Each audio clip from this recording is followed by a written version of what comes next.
ನನಗೆ ಇಲ್ಲ. ಕಡು ಬಡವ ಇದ್ದ ಹೌದು ಆ ಪ್ರಾಣ ನನ್ನ ನಿಲ್ಲಪ್ಪ ಈ ನನ್ನ ಕಾಲವೇ ಖಂಡ ಮಾಡು. ಇದು ದೇಹನೇ ದೇಗುಲ ಮಾಡು, ಶಿರ ಹೊನ್ನಿನ ಕೆಲಸ ಮಾಡು.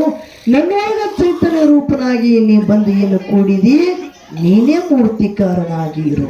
ಹೌದು ಹೌದು ಅದಕ್ಕೆ ಹೇಳ್ತಾರೆ, ಎನಕ್ಕಿಂತಲೂ ಕಿರಿಯರಿಲ್ಲ, ಶಿವ ಭಕ್ತನಕ್ಕಿಂತಲೂ ಹಿರಿಯರಿಲ್ಲ. ಹೌದು ಹೌದು ಬಸವಣ್ಣವರಿಗೆ ಏನಂತ ಕರೆದಾಗ ಭಕ್ತಿ ಭಂಡಾರಿ, ಈಶ್ವರ ಗುರು, ಜಗಕ್ಕೆ ಗುರು ಅನಿಸಿಕೊಂಡಂತ ಅಣ್ಣ ಬಸವಣ್ಣವರು ತಮ್ಮದೇ ಆದಂತ ಒಂದು ವಚನದ ಮೂಲಕ ಎನಕ್ಕಿಂತಲೂ ಕಿರಿಯರಿಲ್ಲ. ಹೌದು ಹೌದು ನೋಡ್ರಿ, ನನಕ್ಕಿಂತಲೂ ಸಣ್ಣವರು ಯಾರೂನೇ ಇಲ್ಲ, ನಾನೇ ಸಣ್ಣವಿದ್ದ. ಶಿವ ಭಕ್ತನಕ್ಕಿಂತ ಹಿರಿಯರು ಯಾರು ಇಲ್ಲ. ಹೌದು ಹೌದು ಯಾವ ಭಗವಂತನ ಸದಾನ ಕಾಲ ಭಕ್ತಿಯೊಳಗ ತೊಡಕ್ಯಾನ ಅವನಂತ ಹಿರಿಯರೇ ಜಗತ್ಯದಾಗ ಯಾರು ಇಲ್ಲ. ಹೌದು ನಾನ ಪ್ರಿಯ ಶಿವನೆಂಬವನು ನಾನ ಪ್ರಿಯ ಶಿವನಲ್ಲ, ವೇದ ಪ್ರಿಯ ಶಿವನೆಂಬವನು ವೇದ ಪ್ರಿಯ ಶಿವನಲ್ಲ.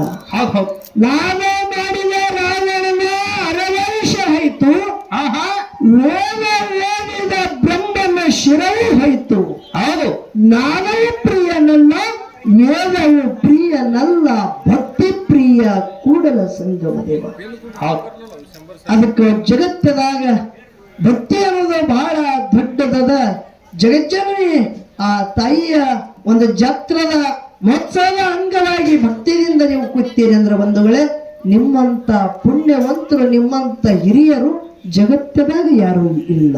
ಹೌದು ಹೌದು ನಾ ಹೇಳಂಗಿಲ್ಲ, ಅಣ್ಣ ಬಸವಣ್ಣವ್ರು ಹೇಳುತ್ತಾರ. ಅದಕ್ಕ ಇನ್ನೂ ಒಂದು 4 ನುಡಿ ಸತ್ಯ ಸುಂದರ ಚಾಲ ಹಾಡಿ ಹಾಡಿ ನಮ್ಮ ಮೊಳಾಳದವರಿಗೆ ಪಾಳೆ ಹೊಕ್ಕದ ದೈವದವರು ಶಾಂತ ಚಿತ್ತದಿಂದ ಆ ಗುರುನಾಮ ಸ್ಮರಣೆಯಲ್ಲಿ ತಲ್ಲೀನರಾಗಿರಬೇಕಂತೇಳಿ ತಮ್ಮಲ್ಲಿ ಕಳಕಳಿ ವಿನಂತಿ ಅದ. ಮೇಲಾಗಿ ಒಳ್ಳೆ ಒಂದು ಕಲಾವಿದರಾದ